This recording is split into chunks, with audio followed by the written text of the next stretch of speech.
Bentrovati alla TG Sicilia, le principali notizie. Caro carburanti, sciopero degli autotrasportatori siciliani, bloccate le attività di carico e scarico merci nei porti. Il comitato organizzatore, niente blocchi stradali, ma stop per 5 giorni ai rifornimenti alimentari nei supermercati. La Regione studia misure per fronteggiare l'impennata dei prezzi del petrolio verso la creazione di una piattaforma online cui iscriversi per ottenere contributi. Vertice di maggioranza in corso per riportare in aula i tanti deputati assenti. Palermo, dopo la sciagura della gru costata la vita a 2 operai, gli investigatori ricostruiscono in 3D la scena della spaventosa caduta. Le 2 salme saranno rimpatriate nei paesi d'origine, Tunisia e Romania, per i funerali. L'arcivescovo di Palermo, Monsignor Lorefice, il Dio profitto produce dolore. A Catania la polizia sequestra 11 kg di droga, cocaina, hashish e marijuana. Arrestati in 2, zio e nipote, provvidenziale il fiuto dei cani poliziotto che hanno individuato gli stupefacenti a San Cristoforo. Vinitalia a Verona, anche il ministro Salvini visita il padiglione della nostra regione che continua a riscuotere grande interesse. Tra poco in diretta il presidente del consorzio Doc Sicilia, Alessio Planeta. Catania verso la rinascita degli orti urbani. A Librino, dopo 2 anni di attesa, l'acqua in arrivo porterà vita a 74 appezzamenti di terreno. Gli ortolani, avremo frutta e verdura a chilometri zero. Calcio, persa l'imbattibilità interna a Crotone, il Catania perde la seconda gara consecutiva della stagione. Quest'anno non era mai successo. Allo Scida i rossazzurri hanno smarrito anche molte delle convinzioni in vista dei play-off.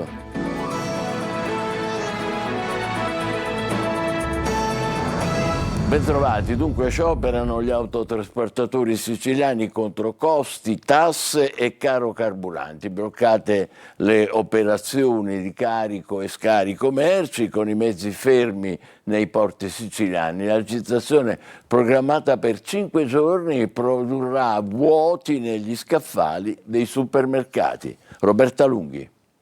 Scaffali dei supermercati a rischio di vuoto e approvvigionamenti in bilico. È scattato da questa mattina il fermo degli autotrasportatori siciliani come risposta alla grave crisi del settore trasporto merci che comprende anche l'aumento dei costi di carburante e traghettamento.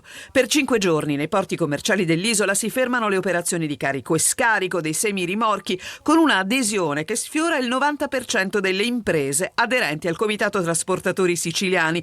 Uno sciopero non collegato a quello promosso da Unitrans a livello nazionale per le diverse esigenze del trasporto in Sicilia. Come abbiamo assicurato alle prefetture, non faremo blocchi stradali né presidi stradali, ma rimarremo nei nostri piazzali, non movimentando i semirimorchi in entrata e in uscita dai porti. Una protesta che punta a ottenere un confronto diretto con il governo nazionale e impegni scritti sulle misure per il settore. Ormai è una situazione insostenibile che non possiamo più tollerare, quindi o si trova una soluzione o ci fermeremo ad oltranza. Al momento, riferiscono gli organizzatori, solo la prefettura di Catania si è attivata per favorire un incontro con il Ministero delle Infrastrutture, mentre dalla regione siciliana non sono arrivati segnali di apertura. Intanto sul caro carburante la Regione progetta invece bandi di aiuti per sostenere l'autotrasporto su ruota e via mare, senza dimenticare i privati cittadini. Vediamo i particolari con Maglio Viola. Un bando specifico per erogare aiuti economici sulla base di un avviso pubblico per sostenere autotrasportatori, compagnie di navigazione, ma anche i semplici cittadini in difficoltà perché colpiti dal caro carburanti e presto anche da un ulteriore caro bollette, a cominciare dal prezzo del gas. Mentre prende il via lo sciopero degli autotrasportatori siciliani e la Regione studia le mosse per venire incontro alle esigenze dell'isola, che rischia di restare con gli scaffali dei supermercati vuoti e di dover pagare un costo anche doppio per energia e generi di prima necessità necessità rispetto al resto del paese. L'ipotesi allo studio passa da un sistema ormai consolidato per rilasciare contributi, ovvero una serie di avvisi pubblici ai quali autotrasportatori e padroncini, così come compagnie di navigazione, potranno aderire attraverso una piattaforma online gestita da IRFIS.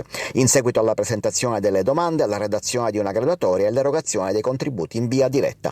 Nella riunione di ieri alla Presidenza della Regione si è avviata la ricerca delle risorse che potranno essere utilizzate a questi aiuti e la redazione dei criteri per l'erogazione dei contributi, elementi che stanno alla base di qualsiasi procedura di avviso e di aiuto. I provvedimenti dovranno essere scritti in modo da essere complementari agli interventi ai quali sta pensando il governo nazionale, che riguarderanno l'intero sistema Italia. Intanto, sempre in Regione, è in corso un vertice di maggioranza a una settimana dalla paralisi di fatto dei lavori dell'Aula per le troppe assenze dei deputati. Il governatore Schifani e il presidente Galvagno hanno riunito i capigruppo dei partiti della coalizione, vogliono chiarire i motivi dei malesseri interni che hanno portato ai seggi vuoti e concordare un percorso che riporti i deputati in aula. Tanta la solidarietà al Papa dopo gli attacchi da parte di Trump. A Catania dura la replica dell'arcivescovo Renna. Sentiamolo. Quello che colpisce nelle espressioni del presidente americano è la volontà di mettere sullo stesso livello il messaggio evangelico con le sue strategie politiche. In questo vediamo una vera e propria strumentalizzazione del Vangelo, che è tipica di ogni sovranismo ed è tipica di ogni totalitarismo. Dispiace che molti abbiano ascoltato la sirena pervasiva di questo presidente che ha usato parole arroganti: la pace è altro, la pace è vita, la pace è convivialità, la pace è un modo di vivere in cui tutti i popoli hanno diritto di parola. Così Renna in risposta a Trump. A Palermo tornano a manifestare gli ex lavoratori Almaviva. Davanti alla sede dell'Assemblea regionale un gruppo di manifestanti chiede che vengano rispettate le promesse del governo regionale. I particolari con Marco Gulà. Sono tornati a manifestare nel piazzale antistante Palazzo dei Normanni a Palermo. Sono gli ex lavoratori Almaviva, un sit-in che non è più una semplice richiesta di ascolto, ma un atto di accusa contro un'amministrazione regionale, dicono, capace di produrre fiumi di parole e zero fatti.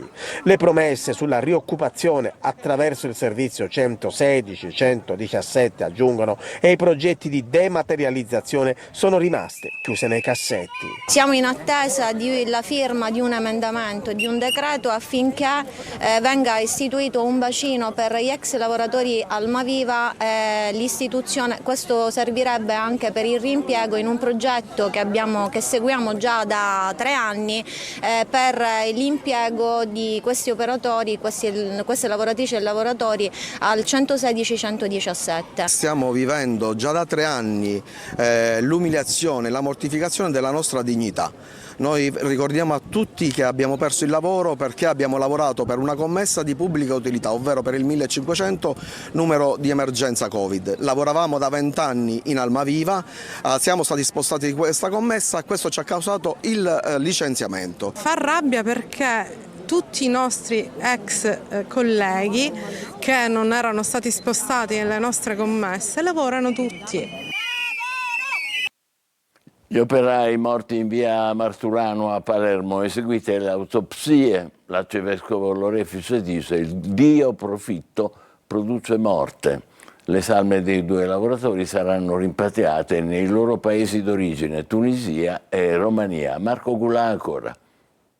I dati forniti dall'INAIL registrano che in Sicilia si continua a perdere la vita mentre ci si guadagna da vivere. Il Dio profitto produce morte, ingiustizie, scarti umani, sofferenza. Sono le parole dell'arcivescovo di Palermo Corrado Lorefice sull'incidente di venerdì scorso in via Marturano. I 2 operai, Najai Jaledin, tunisino di 41 anni, e Daniluc Tiberi, romeno di 51, stando all'esito dell'autopsia, sono morti per il forte impatto dello sbalzo dal cestino cestello per il cedimento del braccio della gru, facendo un volo di circa 30 metri. Secondo la prima ricostruzione della squadra mobile, i due stavano lavorando sulla ristrutturazione del balcone all'ultimo piano di questo palazzo. Il cedimento del braccio di questa gru li ha sbalzati dall'altezza di circa 30 metri. La polizia scientifica sta facendo una ricostruzione in 3D dello stato dei luoghi, analizzando la gru, la tettoia del negozio di pneumatici, l'altezza del palazzo e la distanza tra il mezzo e il punto in cui gli operai stavano lavorando. La procura ha aperto un'inchiesta per omicidio colposo, iscrivendo sul registro degli indagati il titolare della ditta e il committente delle opere edili proprietario dell'appartamento dove era in corso l'intervento. Le salme dei due operai saranno a breve rimpatriate nei paesi d'origine per lo svolgimento dei funerali. A Catania, nel quartiere San Cristoforo, la polizia ha sequestrato 11 kg di droga nascosti in un palazzo disabitato, un giro d'affari da centinaia di migliaia di euro organizzato da zio e nipote che sono stati arrestati. Simona Mazzone. L'infallibile fiuto di Maui, Ares, Brisca e Rex ha permesso di scovare 11 kg di droga in un immobile abbandonato di Catania. I cani poliziotto li vedete in queste immagini in un tratto di via Plebiscito nel quartiere di San Cristoforo hanno segnalato ai loro conduttori la presenza di stupefacenti. Così i poliziotti hanno subito avviato una verifica nel punto indicato, recuperando la droga nella struttura che, seppur abbandonata, veniva utilizzata per nascondere lo stupefacente da un quarantenne catanese che abita di fronte. C'era di tutto: cocaina, hashish e marijuana ben nascosti all'interno dell'appartamento, e quando l'uomo ha visto spuntare i poliziotti non ha potuto fare altro che ammettere le proprie responsabilità. Le verifiche sono state estese negli edifici della zona e anche in questo caso i cani hanno fiutato altra droga nascosta in un garage utilizzato dal nipote del quarantenne. Il giovane aveva infatti posizionato nel suo motorino, sperando che non si notasse, un panetto di hashish. Oltre alla droga, i poliziotti hanno trovato e sequestrato centinaia di bustine di plastica vuote pronte per il confezionamento dello stupefacente. Un'attività di spaccio portata avanti da zio e nipote per un giro d'affari da centinaia di migliaia di euro. I due sono stati arrestati. Lo zio è finito in carcere mentre il 23enne è stato posto ai domiciliari. A Gela ha identificata la persona che ha appiccato l'incendio nel giardino dell'abitazione dell'assessore ai lavori pubblici di Dio. L'intimidazione dopo l'aggressione ad agenti e vigili urbani durante lo sgombero deciso dal comune di una discarica abusiva. Gerri Italia.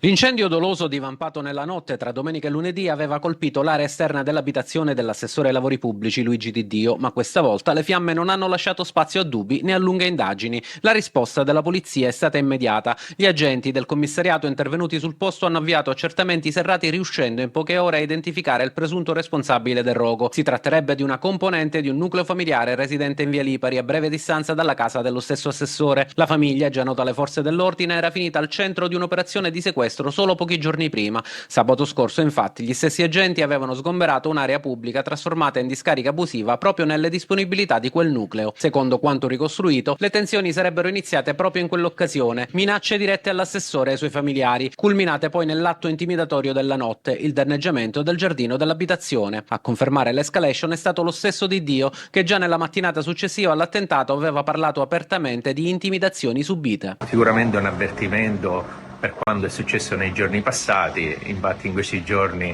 abbiamo subito delle minacce verbali per quanto era successo sabato qui in via Lipari, quindi accusandomi di essere il fautore dell'operazione. Un quadro aggravato proprio dai precedenti recenti. 2 componenti della stessa famiglia erano stati arrestati per aver aggredito gli agenti impegnati durante il sequestro. Adesso le indagini proseguono per definire ogni altro tipo di responsabilità. A Bagheria, vicino a Palermo, 2 carabinieri hanno salvato 4 persone rimaste intrappolate nell'incendio di un condominio. I militari sono intervenuti prima dell'arrivo dei vigili del fuoco, riuscendo a mettere in salvo i residenti. Nonostante fiamme, fumo, intossicati, sono stati portati all'ospedale di Termini Imerese e dimessi con alcuni giorni di prognosi.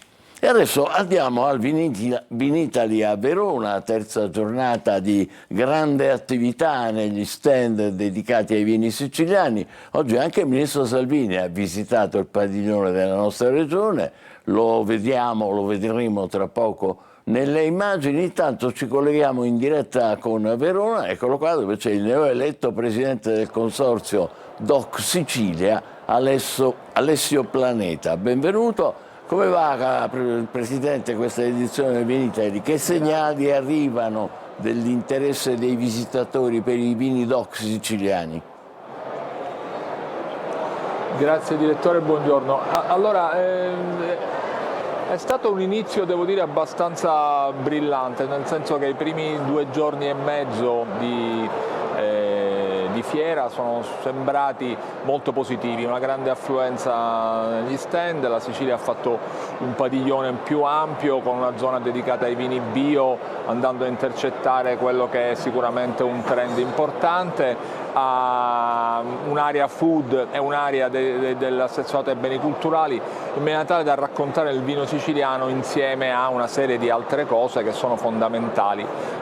Quest'anno il Vinitaly aveva scelto come argomento anche l'enoturismo e il turismo in generale, che diventa sempre più importante per le nostre produzioni, quindi diciamo è vero che i bilanci si fanno alla fine, è vero che, come ci ha raccontato anche il suo telegiornale, lo scenario è complesso attorno a noi, quindi insomma siamo ottimisti in uno scenario che invita alla prudenza. Lei ha già parlato della ottima relazione che c'è tra turismo e vino, come risponde la Sicilia? Ma la Sicilia vede negli ultimi tempi un aumento in generale del flusso turistico e un crescente interesse per l'enoturismo, mentre prima chi veniva in Sicilia aveva delle altre priorità, che erano appunto beni culturali o spiagge o centri storici.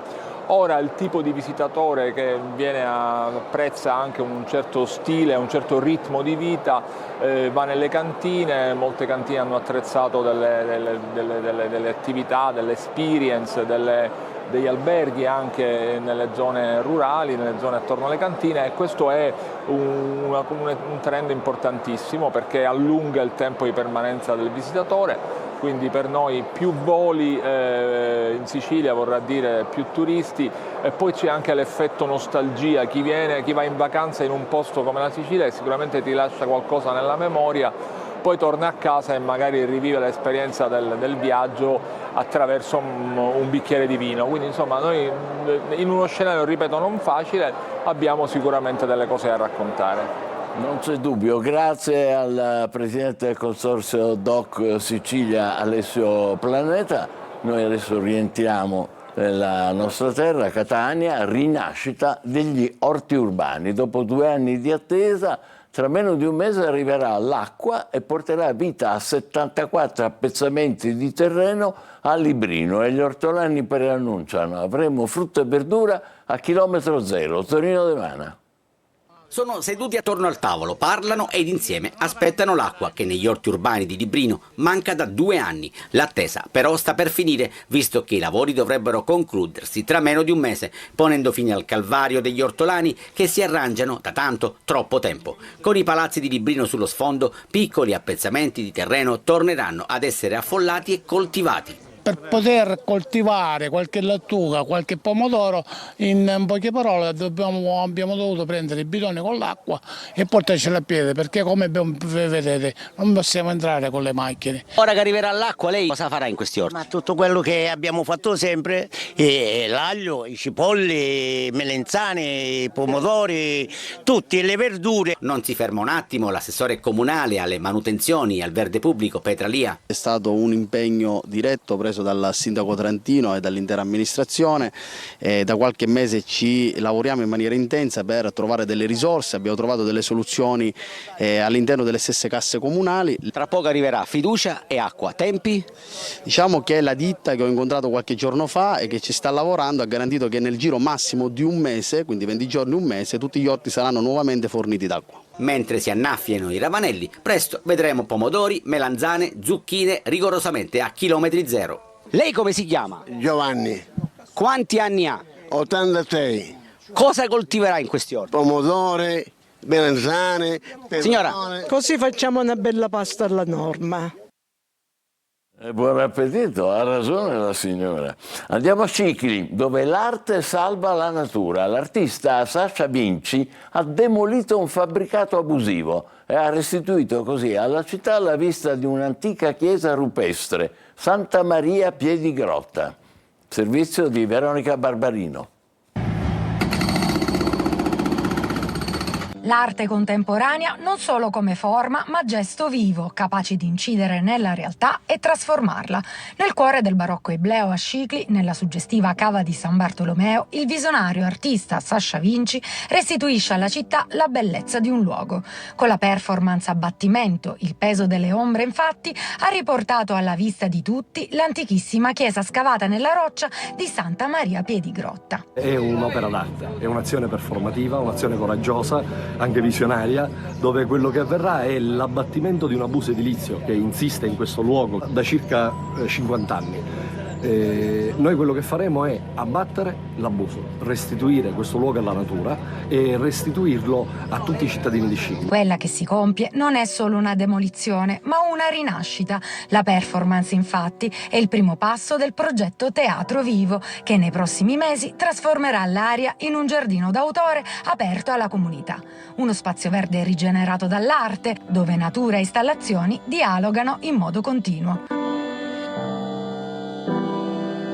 Questo gesto artistico non finisce qui, ma viaggerà fino a Venezia. La performance entrerà nella trilogia delle ombre, il progetto con cui l'artista approderà alla Biennale, portando con sé il respiro di questa cava e la luce restituita, dove dal vuoto ritrovato nascerà la bellezza. Sarà veramente bellissimo, grazie all'artista Sasha Vinci. A Catania alla terza età si rimette in movimento e lo fa con energia, sorrisi e tanta voglia di vivere. Succede naturalmente alla Villa Bellini, il cuore verde della città, dove l'azienda sanitaria ha promosso l'iniziativa che si chiama Muoviti Ancora. Desiree Ferlito. Il giorno dopo siamo tutti rotti con la ginnastica che facciamo, però poi recuperiamo perché siamo giovani dentro. A Catania la terza età si rimette in movimento e lo fa con energia, sorrisi e tanta voglia di vivere. Vado in piscina, faccio acqua gym, vado a seguire questo Muoviti Ancora e trovo proprio un beneficio enorme. Succede alla Villa Bellini, cuore verde della città, dove l'ASP ha promosso l'iniziativa Muoviti Ancora, una mattinata dedicata al benessere degli over 65, tra attività fisica e sana alimentazione. Devo dimagrire soltanto un pochino, vediamo se ce la faccio. Un progetto che coinvolge già decine di comuni della provincia e che punta a un obiettivo chiaro, invecchiare sì, ma in salute. E i protagonisti lo dimostrano sul campo, tra esercizi, camminate e tanta ironia. E a quest'età se non ci muoviamo siamo rovinati. No, non mollerò, finché ce la faccio non mollerò.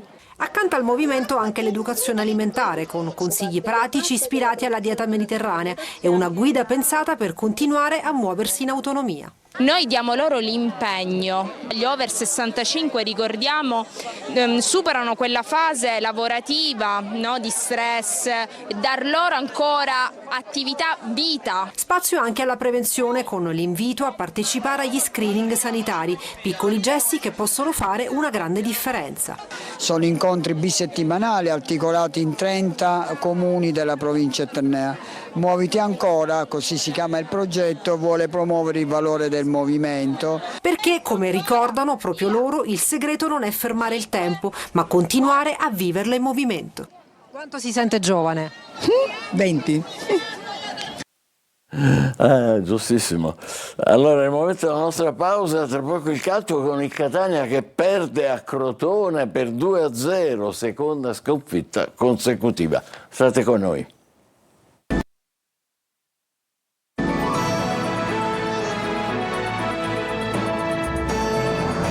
Calcio, seconda sconfitta consecutiva per il Catania che cade 2-0 a Crotone. In gol Gallo e Musso. Rossazzurri sempre secondi, ma le convinzioni in vista dei play-off vacillano. L'inviato Marco Carli.